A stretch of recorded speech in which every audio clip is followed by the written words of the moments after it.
Dan here with another week in review. I was looking at my channel and I was trying to, I don't know why I'm trying to think of this and why this bothers me so much, but I keep trying to think, what does my channel, like, how is my channel defined? Am I a booktuber or am I a comic book person? And I really don't know, and I know for the longest time I just didn't care because I just wanted to film what I wanted to film, and I wanted to read what I want to read. And I'm still going to continue to do that, but I just really don't know where I fit in. Like, sometimes, the majority of the times, I really feel like I don't fit in with BookTube because I don't read all the same stuff that everybody else is reading. And I look at my videos, and almost a majority of my videos are comics. So yeah, enough of that. I know I'm sure you guys don't want to hear that. But I'm going to get on with what I've read for the past week. If you saw not too long ago, I did an unboxing for this book. I won this on Goodreads, and I won it from Image Comics.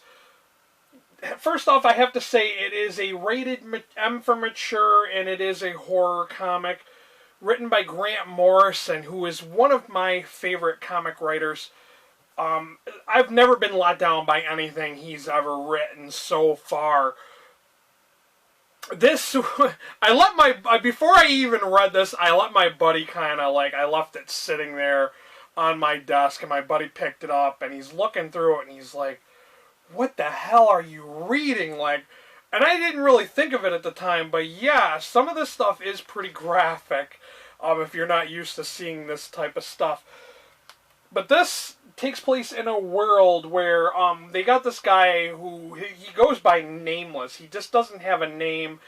He has a kind of shady background having to do with the occult and supernatural things.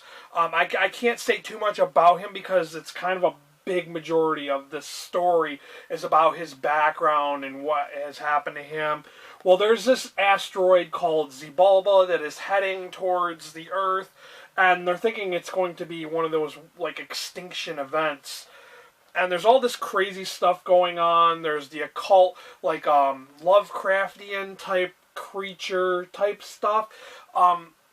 Like I said, I really don't want to reveal too much about it, and I gotta be careful what I share with you guys, because some of this is really graphic, like, you know, smearing feces and blood and writing on the walls kind of stuff. Yeah, it's really, really out there, but I did think this was enjoyable. If you're into this, one of the things I have to say is this kind of reminded me of the sci-fi film Event Horizon. You know, where they go out into space and they all go crazy. Well, that basically sums this up. That's all I can really say without giving away too much. I don't know if this is an ongoing series or if this is a one-shot. But if it is an ongoing series, I would love to read more of this because I thought it was pretty cool. I mean, I haven't read anything that good in a really long time. After that, I read Frankenstein. This is Chris Grimley's Frankenstein.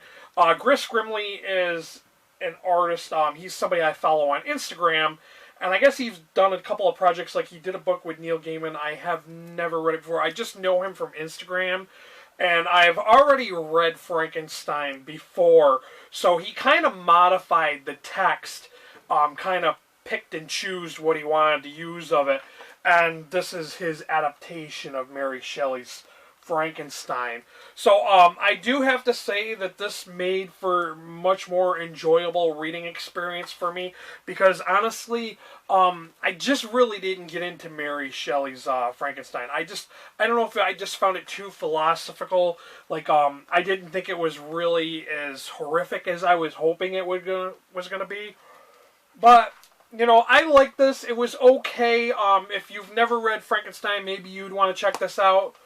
I say 3 out of 5 stars. I just thought it was okay, but there were some people who really, really enjoyed this.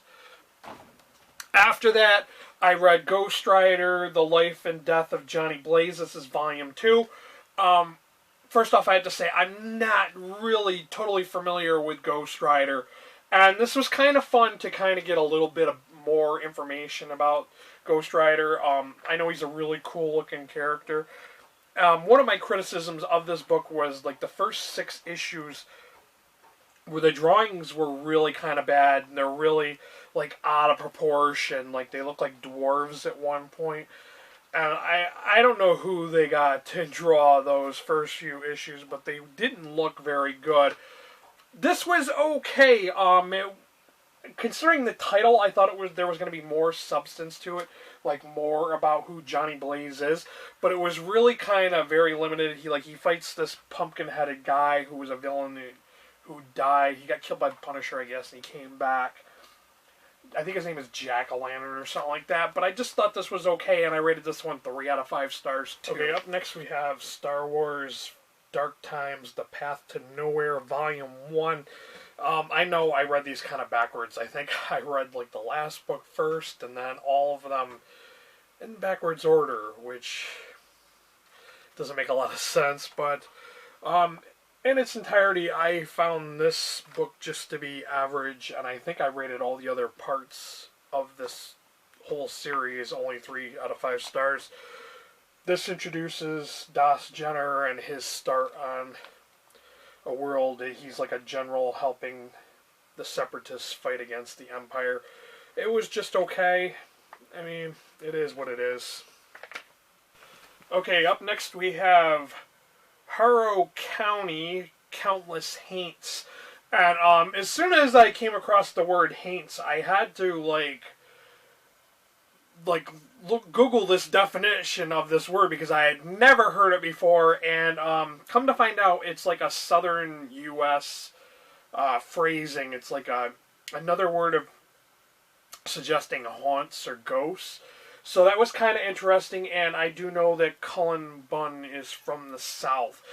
So far, everything I've read by this guy has been pretty good. He is a talented writer. I totally love this cover because it's so creepy.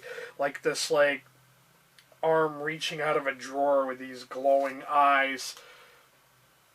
This starts out immediately with the hanging of a witch and a witch's curse. I can't really say too much more about it besides that. All I can say is it's really about witches and, supernatural things. This was pretty good, though. I did rate this 4 out of 5 stars. This is worth picking up and reading if you are into the macabre. Definitely check this out because I thoroughly enjoyed it. I thought it was creepy enough where, it wasn't great. It wasn't a 5-star book, but it was a pretty good book, and that's why I decided to rate it 4 out of 5 stars. This is on a couple of lists online for being one of the best horror stories, so definitely check that one out. After that, I read BPRD 1946. This is Mike Mignola, of course, the guy who does Hellboy. This is when Hellboy is like a little kid, and Hellboy's really just in a few scenes, not really too many, but this takes place after the World War II in Berlin, Germany, and they're trying to confiscate different occult items, and they run into the Russians are trying to do the same thing, and some interesting events happen. This is another book that, Mike Mignola has not let me down yet. Everything I've read by this guy has been pretty darn good. So this is another one I rated 4 out of 5 stars. If you're a fan of Hellboy, you should be reading this for sure. Okay, I think I'm going to end my week in review with Star Wars Empire Volume 5. This takes place after Return of the Jedi. I guess it's just, they're continuing on with the fight against the Empire. And there were 3 different, stories in here. One involved Han Solo, one was Luke Skywalker, and I can't remember the other one. I think it was, somebody unrelated, just some random smuggler guy. I really thought this was just okay. I wasn't really too impressed with it, so I did rate this only 3 out of 5 stars.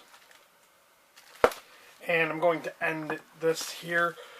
Thanks for watching. If you've had any questions or if you've read any of these, let me know down below.